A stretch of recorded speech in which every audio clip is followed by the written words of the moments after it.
Hello? Hello? Not sure if it's all working. Okay. Hello, good morning. Natalia, I wonder if this isn't like kind of automatic hello, because for me, for some reason, it says "Здравствуйте" in Russian. I wonder if it's an Instagram thing. And I don't have my favorite filters and no makeup today, so this is real me. Hello, good morning. Hello, everybody. So this is day number 12 of my live video challenge. And luckily, I'm not going to be on my own today. I have a special guest. So this video challenge is from teachers for teachers about teaching and hello Natalia, hello in English. And yeah, we talk about like different things that are important for teachers. First week was about lesson planning. This no, it's not first week was about English. Second week was about planning your lessons, and this week is about control and learner autonomy. I did a couple of lives, exactly two. And today I'm going to have a live together with a colleague, Ekaterina. Ekaterina is an English teacher, and she's Russian state exam expert, and she teaches at university, implementing the lexical approach, and she's also a member of Teachers Teach Teachers. And I'm waiting for Ekaterina, don't be shy. I can see you're here, and I can actually do it like I can invite you to join me, because I mean it's hard to be here alone. Okay. Hey, Hello. I'm nice, here. Yeah, nice to see super, everybody. Yeah, nice to see you, Anita. nice to see Okay. you. Good morning. Yeah. How are you? Good morning. Yeah, morning challenge because in the morning, it's not my perfect time of the day. Oh, I'm more productive in the evening. all Uh, right. I see. yeah, I'm not an early bird. I'm not sure anymore that I'm an early bird. So this challenge makes me confused. So many things It's at once. fine. It's fine. I think it's like a typical morning for everybody in our job. We're Yeah, but it's mostly 9:30. It's kind of like today I was trying to wake up, and then I thought like I used to have like not longer than a month ago actually I had a group and we started at 8:30 and I was okay, and now 9:30 is hard. What's going on? quarantine, lockdown. Okay, Yeah, I hello. hope everybody. Yeah, can you hear me well? Because yeah, I can hear you. It's fine. Yeah, okay. Super perfect, and we have quite active participants here. Maybe they should be live, not us. They're so active and then they're Yeah, chatting. feel free to ask questions. Yeah, thank you, Natalia. Yeah, I can see the Yeah, comments. glad to see you. So as like one of my I think my biggest challenge for this challenge is timing, because timing is definitely not one of my strengths. So I'm gonna go straight to the point. So you can see a little bit about where you teach, though, for everybody. So you teach at university and you prepare for the state exam like Yeah, Friday. exactly. And I teach at Teachers Teach Teachers. Yes. Oh, this Next, is your hobby. the following month will be mine. I'll Oh, teach mine too. Mine outcomes. The too. next Well, month will be my CP teaching. wow. Yeah, you are right. Yeah, I do have individual students. I do have groups online. I do teach at university, different levels, different, Mhm.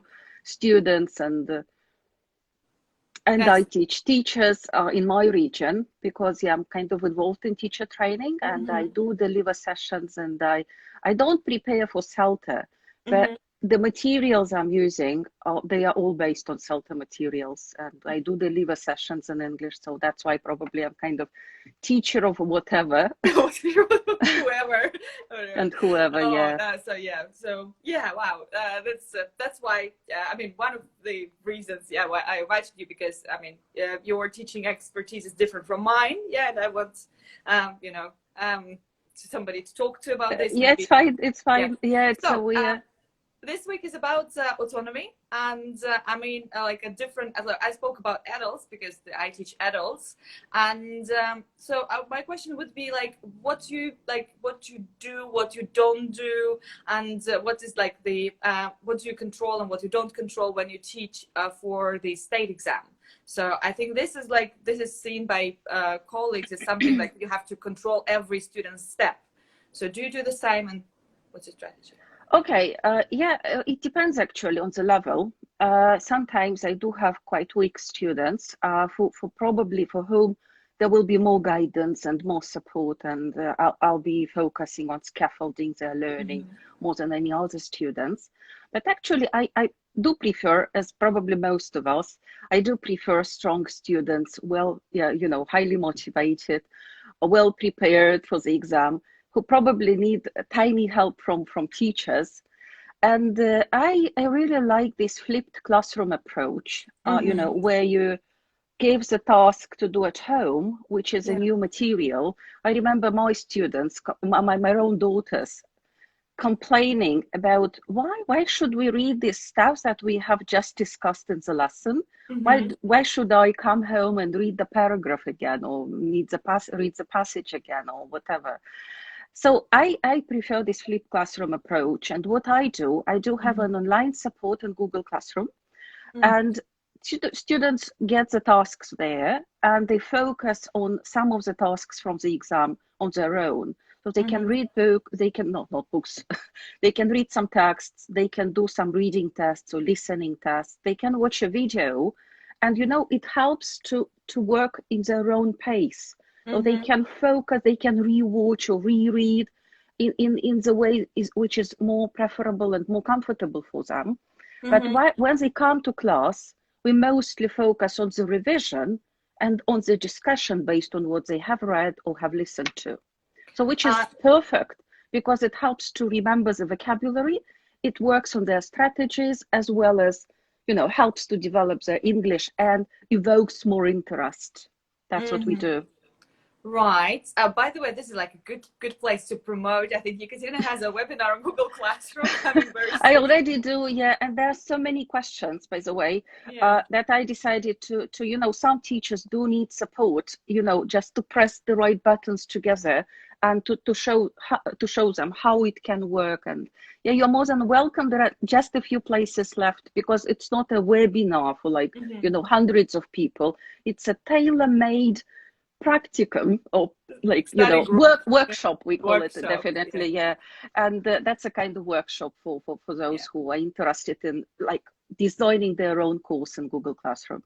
I absolutely recommend it, because Ekaterina did a webinar for us at Teachers Teach Teachers, and it was like extremely useful and helpful. Okay, so if you, I think it's in Russian.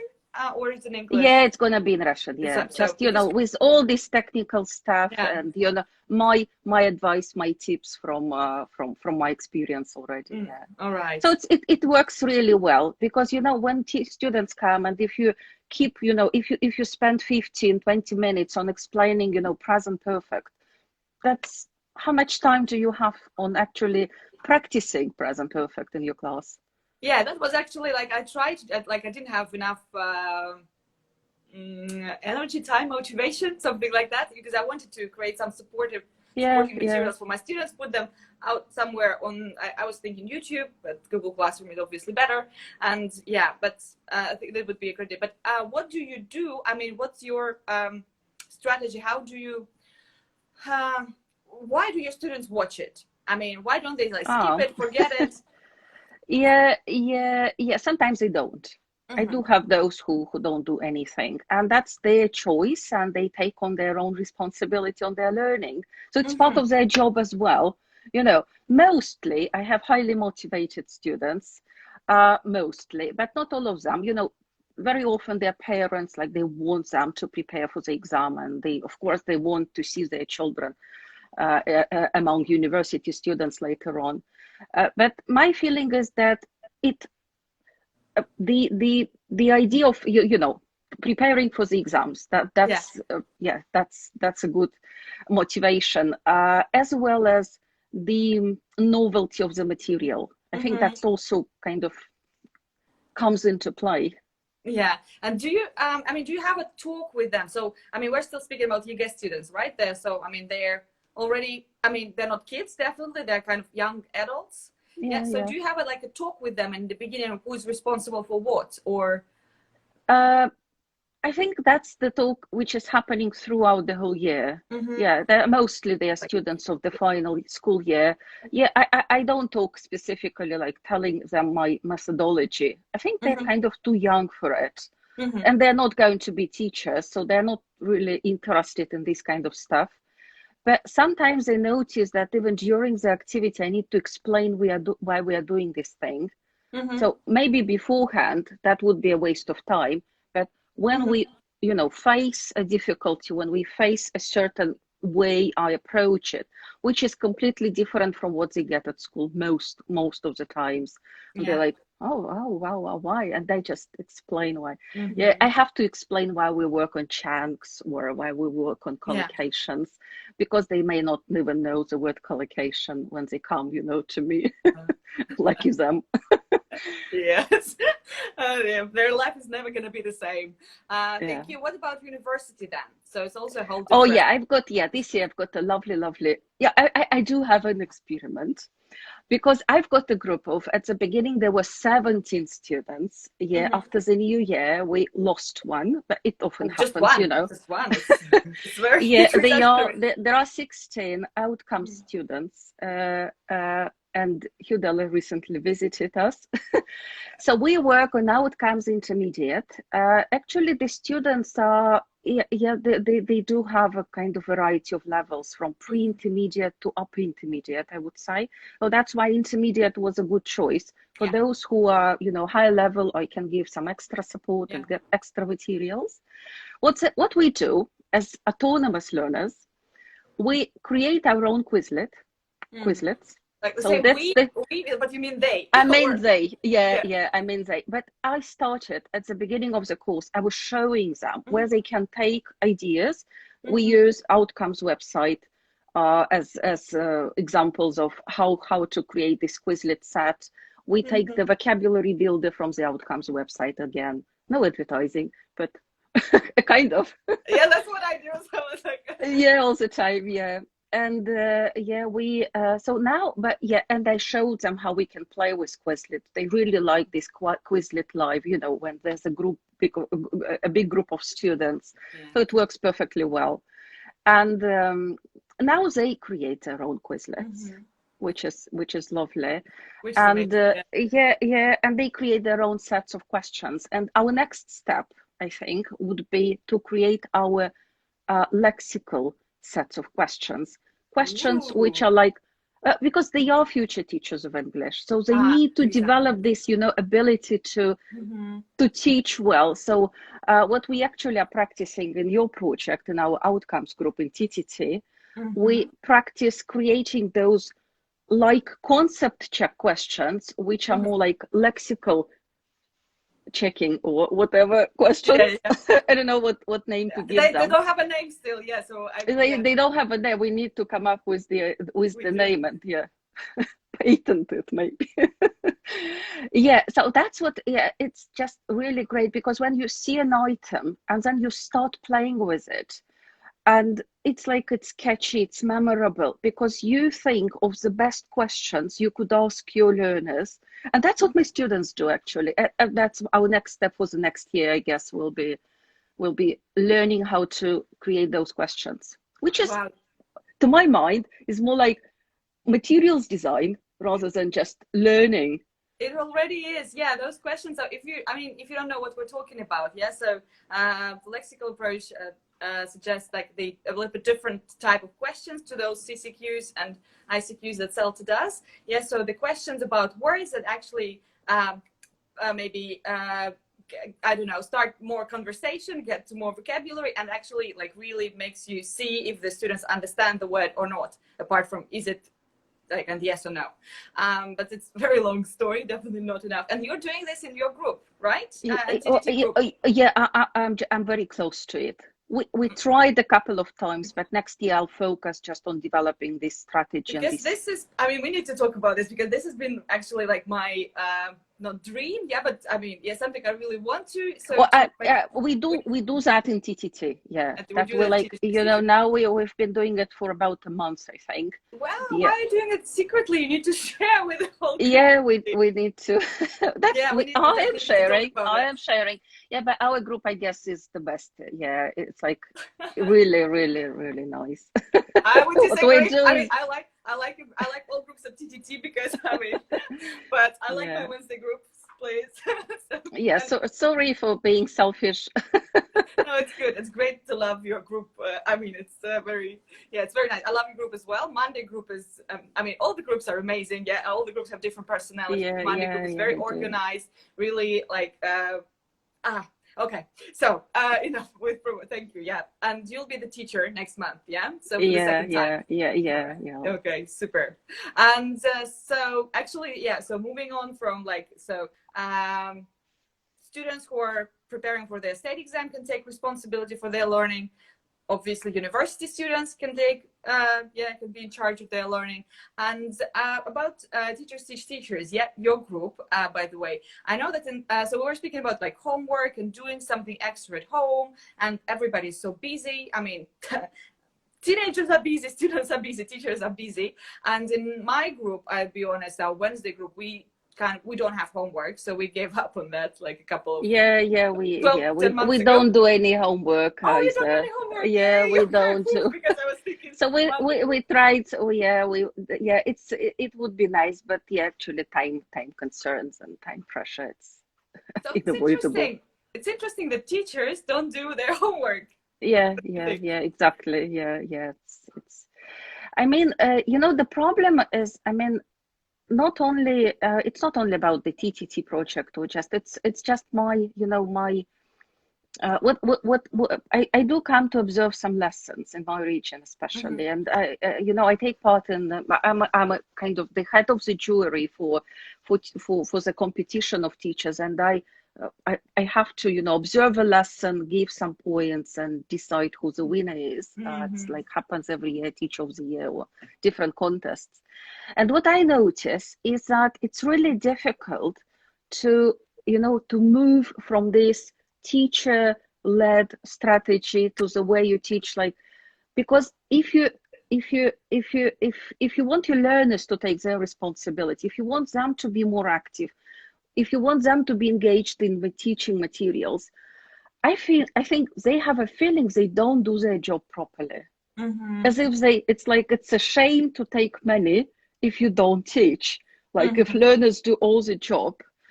But yeah, and we are not used to it. I mean, Yeah. teachers who teach now, in their experience, they had teacher-centered approach to teaching. So that's what Mm-hmm. they experienced, and that's why it's if you had like if you had a school experience where everything was led by the teacher. So the material was given, there were lots of explanation, and then you had the same experience at university.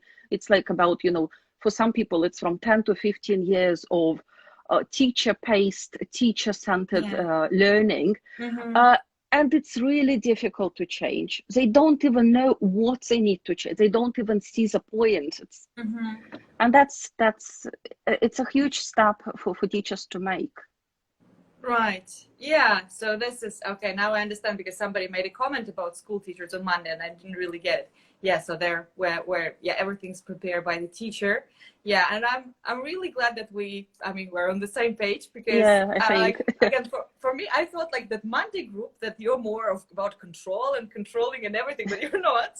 So No. then we're exactly yeah, wow, this Actually, yeah, when you teach adults, it's really weird when there's someone controlling you. And that can, you get completely opposite result. So yeah, you want more variety, more freedom, more of your voice during the lesson. yeah, And you need to be heard because you are like, you are equal. And when a teacher treats you as just students who need to be spoon-fed, mm-hmm. doesn't work. Wow, really beautifully said. Really Oh, beautifully said. really? You should Thank write a you. book. Definitely. Okay, Eleonora is coming up with an excuse that you sometimes do Quizlet. Okay, you're better than us. We don't do Quizlet.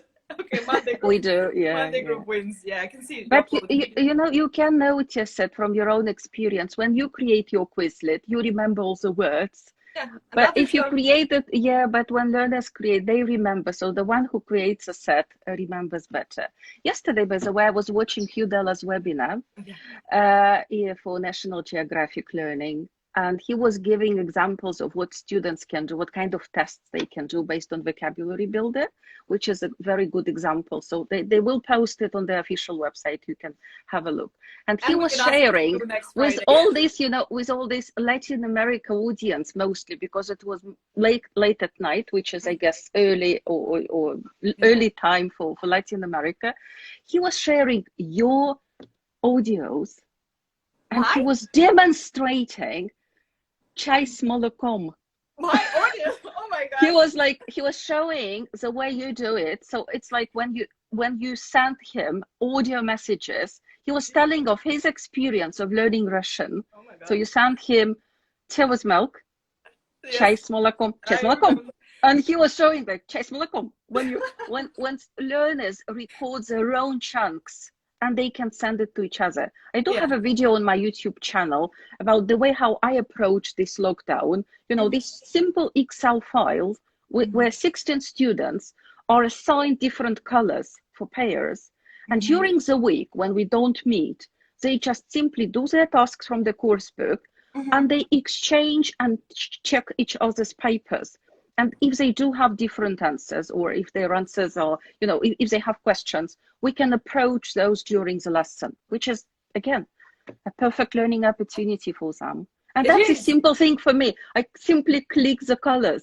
That's my job. I get money for that. And they're paying you for that. Oh my god. They're paying me for that, I think like students creating tests, some kind of tests or quizzes for each other, it's the best thing. I mean, definitely when you have a group, you really want that, because they're so competitive and they do the home, and then they sit very carefully listening for the answers, trying to help or trying to confuse depending on the student.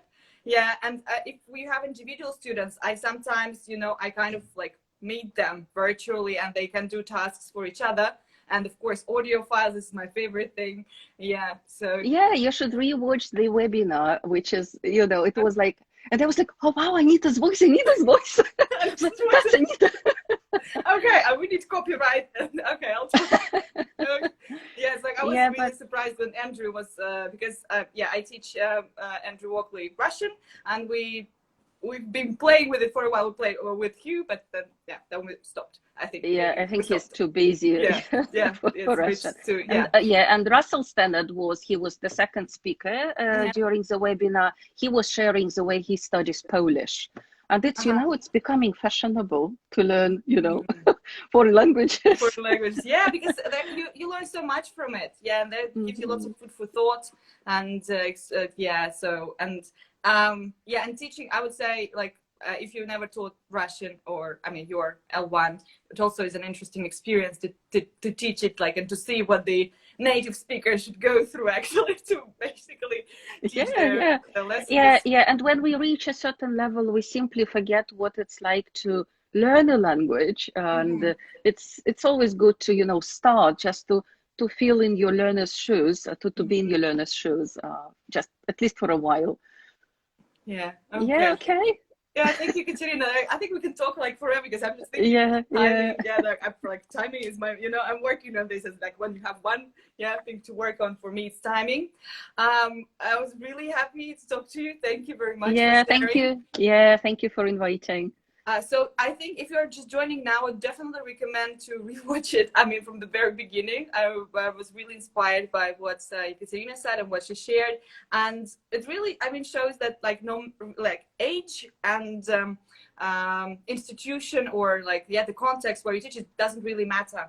Yeah, I used to be a teacher-centered teacher. I used to be, so controlling I used to be, but I think when I became a teacher trainer, and I just got into all this stuff, and it helped a lot to develop and to change. And now I think this is what is valuable. Yeah, when you give more autonomy, and And it doesn't mean it's of course we said what did I just do? I just click or change, but it actually does. It's not exactly true, because we need to have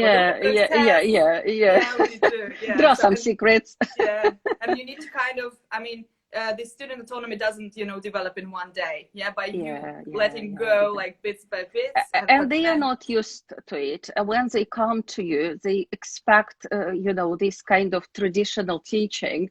They expect you giving them all the materials. They expect you, explaining stuff to them. Yeah, it may be difficult, and there may be some kind of reluctance from learners as well, and you need to understand that.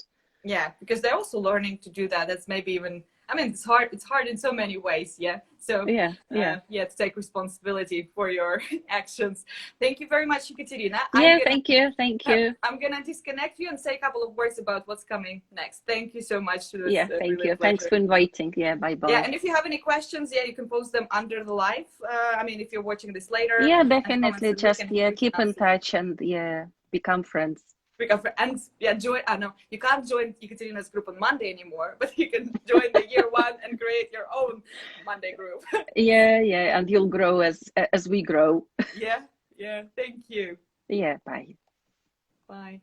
So just to update you on what's happening tomorrow. Tomorrow I have a Q&A actually about everything. We could speak about learner autonomy, control, any questions about teaching, any questions about teachers teach teachers. We're going to have this question thingy. And on Fridays, we've already talked so much about Hudeller. So it was, I planned it ahead in advance. He's going to join me for a live on Friday. I think it's going to be his first ever live on Instagram. So teaching teachers to do stuff. And we're going to speak about control. We might ask him about that webinar that Ekaterina was talking about. Yeah, and we could all watch the webinar as well. So, and this will be the end of this week. Next week is actually about, oh my God, I should have prepared this, but I think it's about teachers learning from each other. Yeah, so, and what can be learned there. Thank you very much for being such an active audience, and I'll see you tomorrow. Just have a quick look through the questions. No, there was no. Yeah, just some sharing. All right. Okay. Thank you, guys. Oh, there's something. Okay, super. Thank you. See you tomorrow.